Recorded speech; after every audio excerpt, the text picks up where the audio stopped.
Hey everybody, Cheryl here, and I wanted to do my second video called Situational Jam, and it's about situations in the salon, and I'm having a little jam session about what goes on and the whys. So I got a spark of inspiration from a young lady on a hairstylist forum who's in cosmetology school. Her name is Sarah, and I asked her for permission to speak to her question in one of my videos. Now, her question was about combing permanent hair color through that she had applied at the regrowth, and there was about 2 inches of regrowth, if I remember correctly, and she wanted to comb it after she applied it right at the scalp to create a soft blend into the previously color treated hair. Now, her instructor, they had a discussion about that, and she was curious as to why. Now, as far as her question goes, one of the key things there is that whole entire 2-inch section of the virgin hair. Her intent was fabulous, and her intent was to make the color blend flawlessly into it.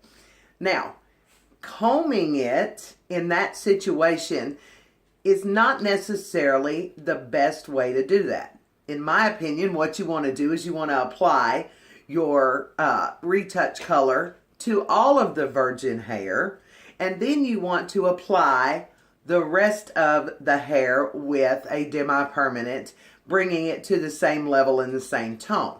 That's going to bring optimum results. That's going to bring long-lasting color and tone to the client's hair. Where my spark came in with that was the difference when we're using combs, the what and the why. And I want to show you what's happening when a stylist makes certain choices with a comb. Okay? So when I was a younger stylist, like a couple weeks ago, I sat in an audience and listened to an artist on stage speak to taking the permanent hair color, and after it was applied to the regrowth, and then combing it all the way through to the ends. Which for that moment to me sounded like a great idea. But the more I processed it, I began to realize something, and I thought that's really, in my opinion, not the best idea. Now, it's not just a matter of opinion, but here's the why, okay? So here is the strand of, or the client's head, and here is the strand of hair growing off of her head. Okay, simple enough. Now, the cuticle of the hair lays like this. Now, if you notice where I'm talking about with the cuticle, we want permanent hair color to lift and deposit artificial hair color into the hair shaft, right? So here's what's happening. When we apply that color, whether it's the permanent here and then maybe the demi-permanent here, those products have a job. That's the only job they have on this entire planet. And they don't need our help. And when I say they don't need our help with a comb, here's why. Look where this cuticle's laying. If I'm using a comb to comb this down, what am I doing to that cuticle? What's happening to that cuticle with that comb? I'm actually laying that cuticle down. Logistically, if you want to comb color molecules into the hair, you would have to comb up, which makes no sense at all. Then you're really going to roughen up the cuticle, okay? So the products are designed to lift and deposit for the permanent regrowth. The demi-permanent is designed to deposit. The cuticle all grows and lays in the same direction. So what you want to do is you want to apply your color and lay it there and leave it alone. Okay? Now, I have found over years of being a colorist that is for the optimum results. Now, in today's world, we got a whole nother thing that goes on, and it excites me, and I love it better than anything, and that's the shadow basing, color melting, and that's a situation where a comb is your friend, okay?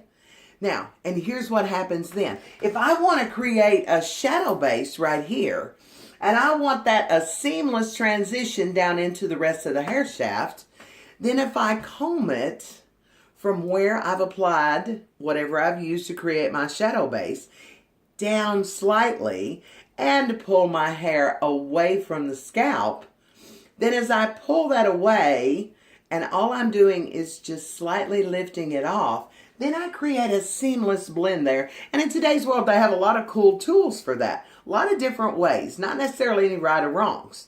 But that's a time when a comb can be your good friend, because when you put that comb in there, your goal is to spread it out. You're not trying to shove the color molecules in. All you're trying to do is create a seamless spread.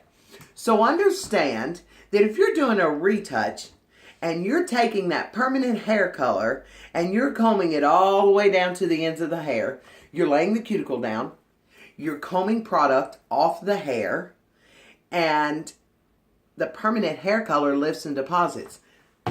This previously color treated hair didn't need any more lift. All it needed at that point is deposit, and that's why you needed a demi-permanent. So think about when you choose a comb to use as part of your technique when you're doing color. Think about what you're doing. Are you creating a shadow base? Are you creating a melting technique? Are you just doing a basic monochromatic application and maybe you're not using the best application for that outcome? So always think about what you're doing, why you're doing it, and if it helps, grab a piece of paper and a pen. Sit down, slow down for 45 seconds and think, what's going on here? What do the chemicals do? What is my responsibility? And how can I make this a fabulous outcome for that client? I hope this tip helps. I hope it helps you to think about when, where, and why to use a comb and to achieve the best results for your client. Look for me on Instagram at color1up. That's COLOR, the number 1, up. And then look for me on YouTube at Cheryl Segraves. S-E-G-R-A-V as in victory, E-S. And remember not to put an A at the first part of Segraves because it won't get you there. Keep inspiring on the Hairstylist forums. I'll be looking for more inspirations for Situational Jam series. I hope everybody has a great day.